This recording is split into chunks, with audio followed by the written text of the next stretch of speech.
नमस्कार, welcome back to this channel.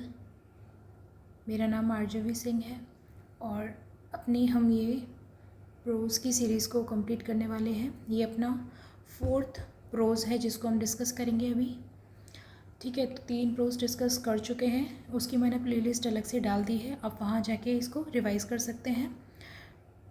Summary के साथ में MCQs भी हमने सॉल्व किए हैं, ऑलमोस्ट 30 MCQs। और अगर आप टेस्ट देना चाहते हैं और शॉर्ट नोट्स बाय करना चाहते हैं रिवीजन के लिए, तो हमारा ऐप है द इंग्लिश लेबोरेटरी, आप वहाँ से परचेज़ कर सकते हैं। ठीक है, और दूसरी चीज़ ये है कि विदाउट वेस्टिंग एनी टाइम फटाफट से आप इनको 1.5x की स्पीड में एक बार सुन लेना, आपके दिमाग में इनकी बेसिक जो इमेज है ना वो बन जाएगी कि इसमें होता क्या है। अगर क्वेश्चन आता है तो वो आपका गलत नहीं होगा।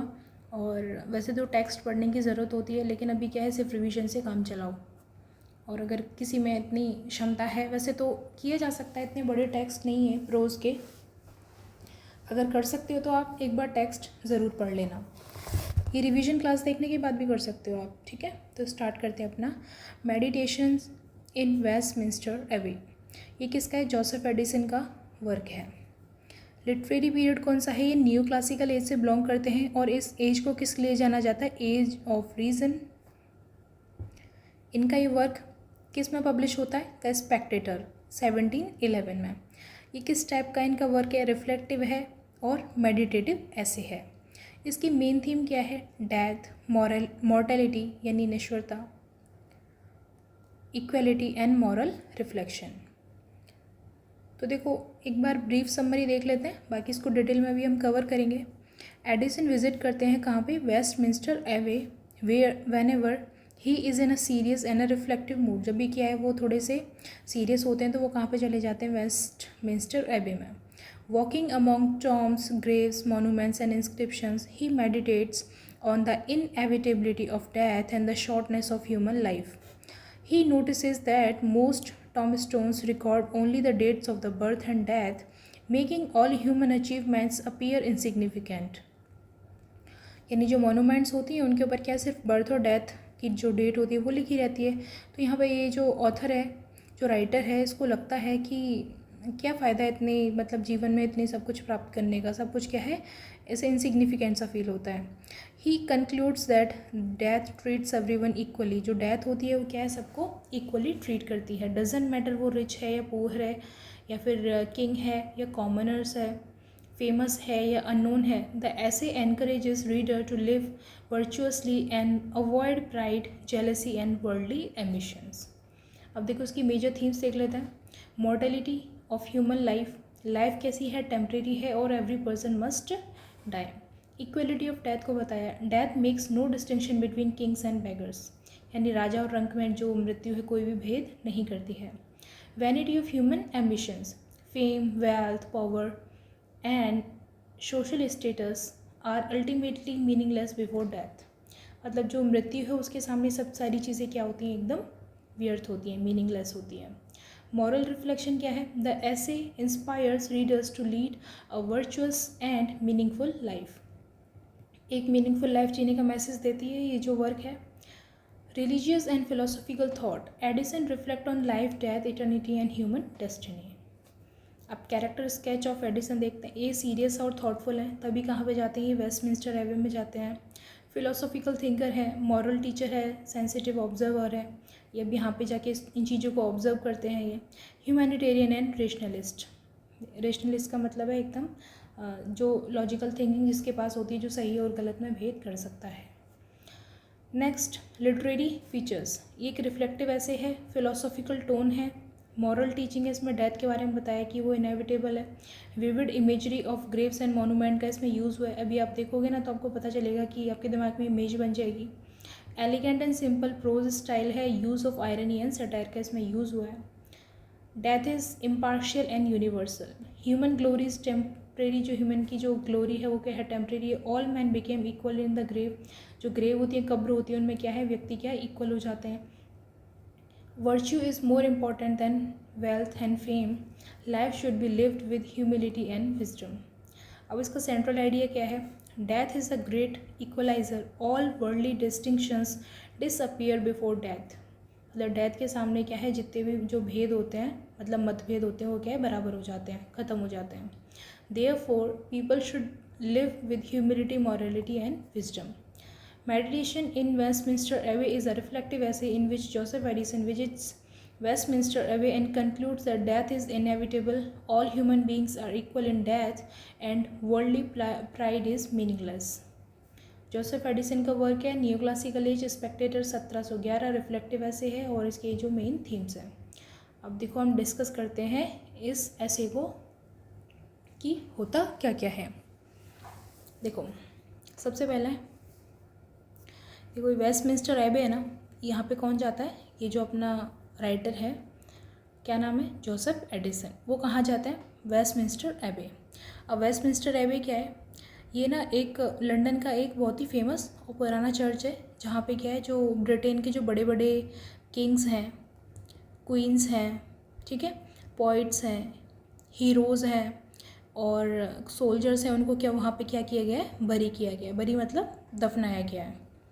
अब ऑथर जोसेफ एडिसन जो है वहाँ घूमने जाते हैं और वहाँ की जो जो कब्र होती है ना, टॉम्स, उनको क्या है जाकर देखते हैं और उनके दिमाग में जो भी विचार आते हैं ना, उनको देखने के बाद में वो क्या है इस ऐसे में वो लिख देता है. तो देखो कैसे स्टार्ट होता है. एंट्री करते हैं किसमें, वेस्टमिंस्टर एबे. द ऐसे begins when the author says that whenever he is in serious and thoughtful mood, he goes to Westminster Abbey. The silence, vastness, darkness and sacred atmosphere of the place makes his mind calm and reflective. जब भी जो author है ना, उसका थोड़ा सा serious mood होता है, सोच विचार करने का मूड होता है, तो वो कहाँ चला जाता है, वेस्टमिंस्टर एबे चला जाता है.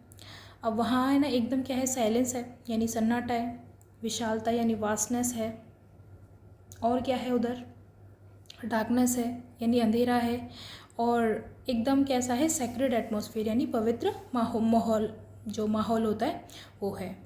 और उनके दिमाग को क्या है, एकदम ये जो एटमॉस्फेयर है ना, इनके दिमाग को क्या कर देता है, एकदम काम और रिफ्लेक्टिव यानी शांत बना देता है. अब देखो वहाँ पहुँचने के बाद में वो क्या क्या ऑब्जर्व करते हैं. Observation of Tom's and monuments. सबसे पहले वो किसको देखते हैं, टॉम्स को और मोनूमेंट्स को.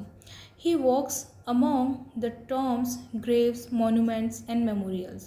He sees statues and inscriptions of the king, queen, warriors, statesmen यानी राजनेता, poets and the other famous people. अब वो यहाँ पे किसकी कब्रों को देखते हैं, इन सब की लोगों की, यानी kings, queens, warriors, statesman etcetera.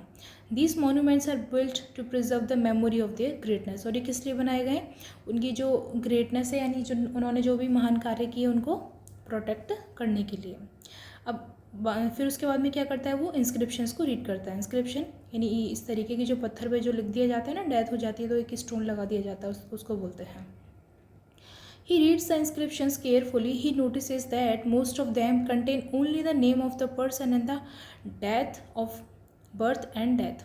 मतलब ये जो स्टोन होता है ना, मतलब देखो कुछ जो टॉम्स होते हैं, जो बड़े बड़े जो लोगों की जो टॉम्स होते हैं वो कैसे होते हैं, एकदम उन पे उनकी ग्लोरी वगैरह लिखी हुई है, उन्होंने क्या क्या अचीवमेंट्स लिखे हैं, जो राजा महाराजा हैं, जो बड़े बड़े जो लोग हैं उनके बारे में. और कुछ जो ग्रेव्स हैं ना, वो कैसी हैं, उन पे क्या है, सिर्फ बर्थ और डेथ लिखी हुई है. A whole life with all its struggle, achievements and ambitions is reduced to 2 dates.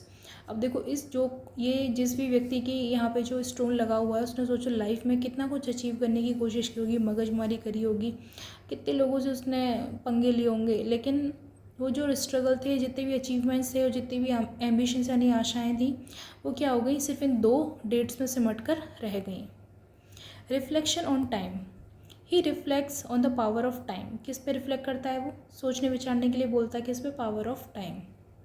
जो टाइम है ना, टाइम डिस्ट्रॉयज एवरीथिंग. टाइम क्या कर देता है, डिस्ट्रॉय कर देता है. Great empires, powerful rulers, wise statesman and learned scholars. किसको, एम्पायर्स को, रूलर्स को, राजनेताओं को और स्कॉलर्स यानी जो फिलोसोफर्स होते हैं उनको. All are swept away by the time. और इनको कौन सफ़ा कर देता है, time. Generation after generation comes and disappear, generation के बाद में जनरेशन आती जाती रहती हैं और क्या है, गायब होती रहती हैं, यानी नष्ट होती रहती हैं। डस्ट एंड डिके, इसको ऑब्जर्व करता है। He thinks about what lies beneath these monuments, the bodies of king and the commoners alike have decay into dust. अब देखो ये मिट्टी में दफन हो चुके हैं, अब क्या है, जो किसकी बॉडी है, किंग की बॉडी है, और कॉमन या जो आम लोग होते हैं उनकी बॉडी है, उनमें कोई अंतर रहा नहीं रहा, ना तो रिच में पुअर में अंतर रहा, ब्यूटीफुल अगली में अंतर रहा, strong and weak, all return to the same earth. तो सब कहाँ वापस में कहाँ मिलते हैं, इसी मिट्टी में मिलते हैं। All the glory of the life ends in dust and corruption. और जितना भी ग्लोरी होता है, जितना भी शान और शौहरत शौकत होती है, वो किस में अंत हो जाती है, डस्ट एंड करप्शन। अब इक्वलिटी इन डेथ किस तरीके से बताते हैं, he concludes that death makes no distinctions, जो डेथ होती है ना वो किसी में भेदभाव नहीं करती है, ना राजा में ना रंग में, the great and the lolly, ना तो महान में और ना ही किसी निचले व्यक्ति में, the famous and the unknown, ना ही किसी जो ज़्यादा फेमस है उसमें और जो इसको कोई जानता नहीं अननोन व्यक्ति उसमें, all are equal in death, death के लिए क्या है, सभी समान होते हैं। The great level is the great leveller of human pride and superiority. The allegory of human life, वो क्या कंपेयर करता है human life to a great procession. People are born, live for some time and then pass away, लोग जीते हैं, जन्म लेते हैं, जीते हैं और फिर क्या है, मर जाते हैं। वन जनरेशन फॉलोज अनदर, और एक के बाद एक जनरेशन आती रहती है। We all are moving in a long line towards a grave, और हम क्या एक लाइन में आगे बढ़ते जा रहे हैं। The great clock of time, he imagines time as a great invisible clock that is always moving. ये यहाँ पे क्या बोलते हैं, जो टाइम है ना वो क्या एक इनविजिबल यानी जो अदृश्य एक घड़ी की तरह है, जो क्या है दिखाई नहीं देती लेकिन क्या है हमेशा क्या है चलती रहती है। इट्स हैंड्स नेवर स्टॉप, इसके हाथ क्या कभी नहीं रुकते हैं। Every tick brings us near to the death, और एक जो घड़ी टिक टिक करती है ना वो क्या हमको हर एक उसकी जो हर एक टिक होती है ना वो क्या करती है, हमें डेथ के करीब लेके जाती है। No one knows the exact moment of his end, और किसी को भी नहीं पता कि घड़ी कब बंद होगी यानी टाइम कब ख़त्म होगा। The clock of time spares none, और ये जो समय है ना घड़ी का जो समय वो किसी को भी नहीं छोड़ता है। Moral and religious reflection, these thoughts do not create fear in authors but teach him a moral lesson. अब देखो तुम किसी भी कब्रिस्तान में जाओगे तो तुम डर जाओगे वहाँ जाके, लेकिन ये जो पोइट है ना वो डरता नहीं है, उसको क्या है एक लेसन सीखने को मिलता है। He feels that worldly pride, jealousy, anger, greed and ambitions are meaningless. उसको लगता है ये जो दिखावटी जो घमंड है, जेलसी है, गुस्सा है, लालच है, एम्बिशंस यानी इच्छाएं हैं, क्या है सब कुछ मीनिंगलेस है, व्यर्थ है। What really matters is to live a good virtuous and pious life. कुछ अगर मैटर करता है तो वो ये है कि तुम कैसा जीवन जियो, एक अच्छा जीवन जियो, वर्चुअस एंड पायस लाइफ यानी पवित्र जीवन। और वर्चुअस का मतलब जिसमें वर्च्यू हो, तुम्हारी मॉरल वैल्यूज़ हों तुम्हारे पास में। अब इसका कंक्लूजन क्या है, the author concludes that life is short, uncertain and full of change.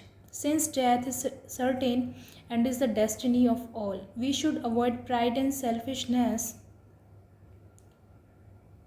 and instead focus on virtue, goodness and duty. This is the true wisdom of life. अब देखो एबे में एंट्री करता है, टॉम्स को ऑब्जर्व करता है, फिर इंस्क्रिप्शन को ऑब्जर्व करता है, टाइम की बात करता है, डिके की बात करता है, और फिर इक्वलिटी इन डेथ की बात करता है, ह्यूमन लाइफ प्रोसेशन की बात करता है, क्लॉक ऑफ टाइम की बात करता है, moral reflection and virtuous life जीने का संदेश देता है। ये था मेडिटेशन इन वेस्टमिंस्टर एबे। अब देखो इसकी समरी हमने पढ़ ली थी। अब इसकी themes, morality of human life, equality in death, vanity of human ambitions, moral reflection, religious and philosophical thought. तो इस तरीके से यहाँ पे हमारा ये वेस्टमिंस्टर एबे कंप्लीट होता है। इसमें कुछ नहीं है, जो ऑथर है, राइटर है, वो कहाँ जाता है जब भी उसका मूड थोड़ा सा ख़राब होता है तो वो कहाँ चला जाता है, वेस्टमिंस्टर एबे यानी एक चर्च है जहाँ पे जो बड़े बड़े लोग हैं उनको यहाँ पे दफनाया गया है। अब वो इन चीज़ों को देखता है और किसके यहाँ पे जो थीम निकल के आती है वो ये आती है कि जो डेथ होती है ना वो सबको बराबर कर देती है। तो वो बोलता है कि ये हम जो भी कुछ हमारी जो भी एम्बिशंस होती हैं, जिनके पीछे हम भाग रहे हैं, वो क्या है, सारी मीनिंगलेस हैं। जबकि जो सच है वो तो ये है कि हमको क्या एक अच्छा जीवन जीना चाहिए, एक वर्चुअस लाइफ जीनी चाहिए और एक पायस लाइफ, यानी एकदम पवित्र जीवन जीना चाहिए बिना किसी ईर्ष्या के, घृणा के। अब सोचो कोई दो व्यक्ति हैं, अपने आप आपस में ईर्ष्या करते हैं, कल को उनको उसी मिट्टी में दफन होना है। क्या पता साइड साइड में उनकी जो कब्र है वहीं वो साइड में खोद जाए। वो ज़िंदगी में किसी एक दूसरे की शक्ल देखना ना पसंद करे, लेकिन मिट्टी में तो वो दोनों एक साथ मिल गए। ठीक है। और चाहे गरीब हो चाहे अमीर हो, सब लोगों को क्या है, डेथ आनी ही आनी है। अब देखो इसके क्वेश्चंस हम डिस्कस कर लेते हैं।